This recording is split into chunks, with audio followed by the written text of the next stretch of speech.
Back in the days, the Trojan War, a legendary conflict between the Greeks and the city of Troy, has captivated people's imaginations for centuries. While the exact details of the war are shrouded in myth and legend, it's believed to have taken place during the Late Bronze Age. Although historical evidence for the war is scarce, it's thought that a real conflict between Mycenaeans and Hittites in Anatolia might have served as inspiration for the epic tales. Homer's Iliad, written around the 8th century BCE, provides the most detailed account of the war, focusing on a period of 52 days during its final year.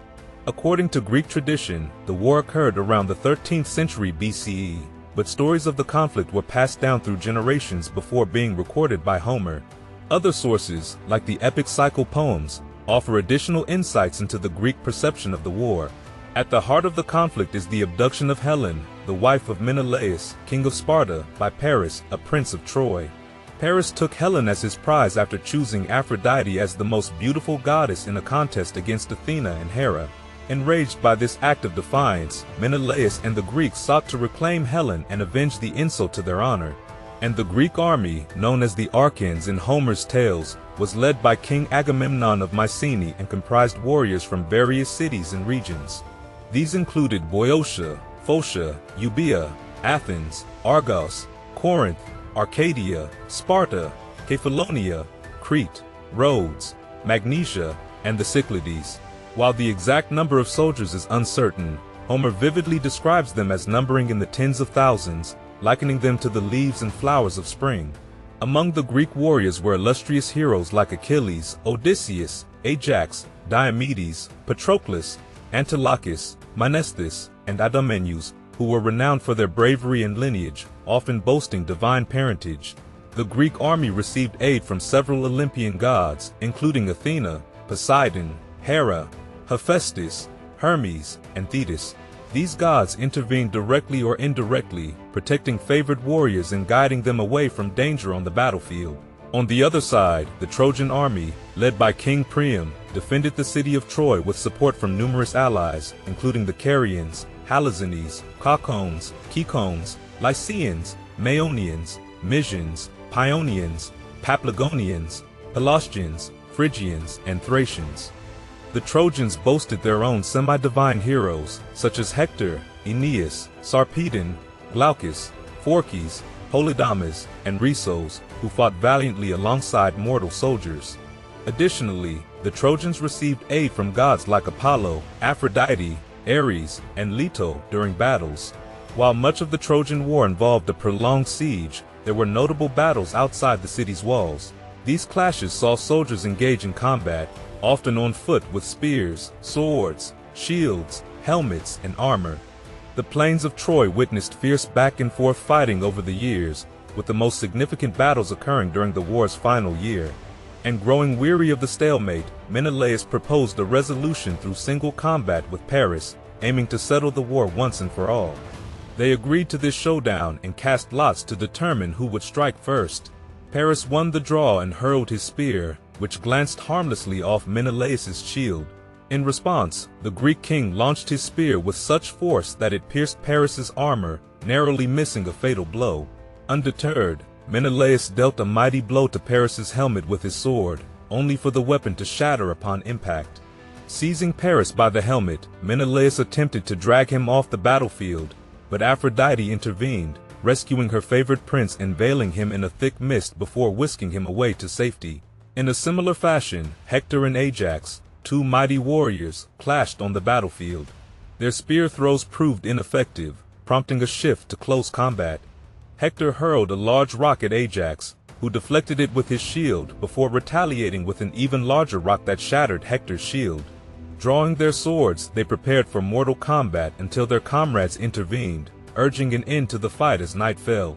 Demonstrating a sense of honor, Hector and Ajax exchanged gifts as a sign of respect, with Hector presenting a silver-hilted sword and Ajax gifting a splendid purple belt. Following a day of intense fighting, Hector led the Trojans in an assault on the Greek camp's walls, breaching the gates and sending the Greeks fleeing in panic to their ships.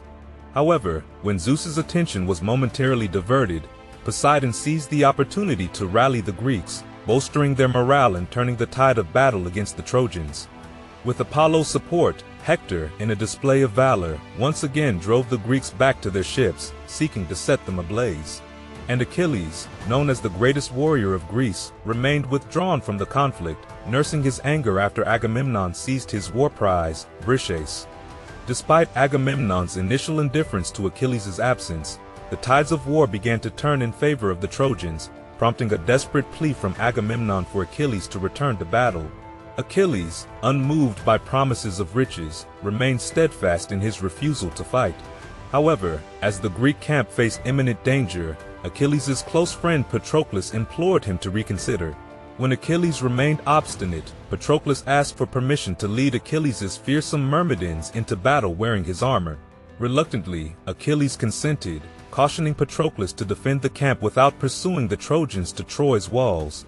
With Achilles' armor adorning him, Patroclus led a valiant counterattack, driving back the Trojans and even slaying the great Trojan hero Sarpedon.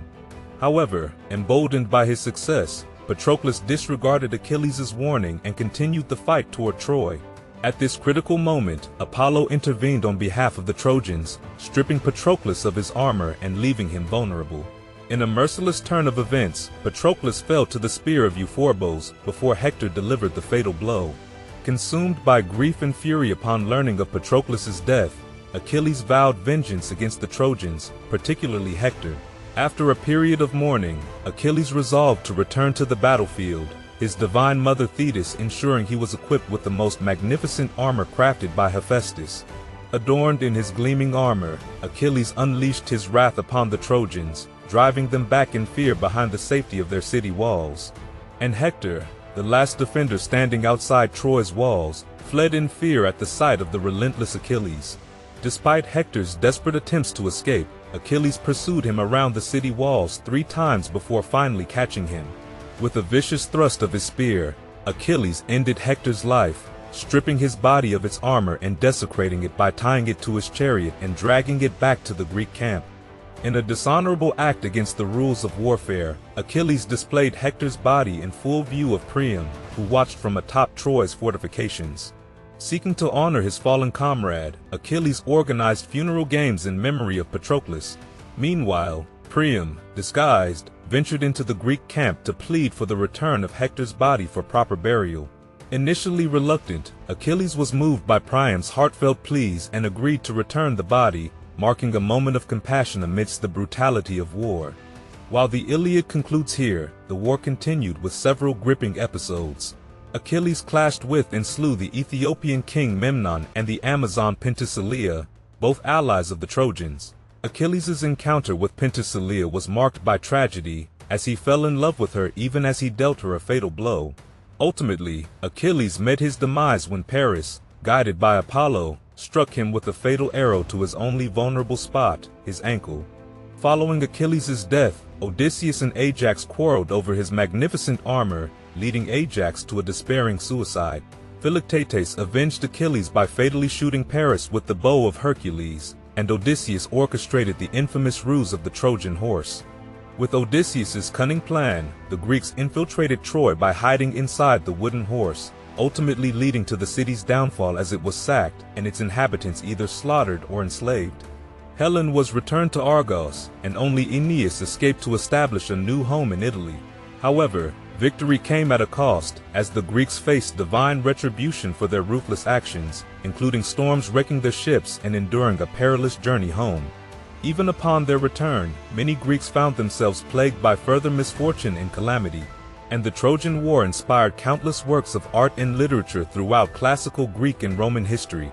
Writers like Aeschylus, Euripides, and Virgil revisited the myth in their plays and epics. Scenes depicting the judgment of Paris, Achilles' duel with Hector, and Ajax's tragic suicide appeared in pottery and sculpture, capturing the imagination of artists for generations. Beyond mere storytelling, the Trojan War symbolized the Greek struggle against foreign powers and embodied ideals of heroism and honor. In the realm of archaeology, scholars long debated the existence of the mythical Troy. However, excavations in Anatolia uncovered a city that likely corresponds to Homer's Troy. Among the layers of civilization, Troy Vi, dated to around 1750-1300 BCE, stands out as the probable site of the besieged city described in the Iliad. Impressive fortifications, including sturdy walls and towers, match the epic's depiction of a formidable stronghold. The city's destruction, evidenced by fire and weapons embedded in its walls, aligns with the time frame of the Trojan War as described by Herodotus. While conflicts between civilizations like the Mycenaeans and Hittites likely occurred over trade routes, they may have laid the foundation for the epic tale of the Trojan War. Though the scale of these conflicts may not have matched Homer's narrative, they contributed to the enduring fascination with the legendary war that has captivated audiences for centuries.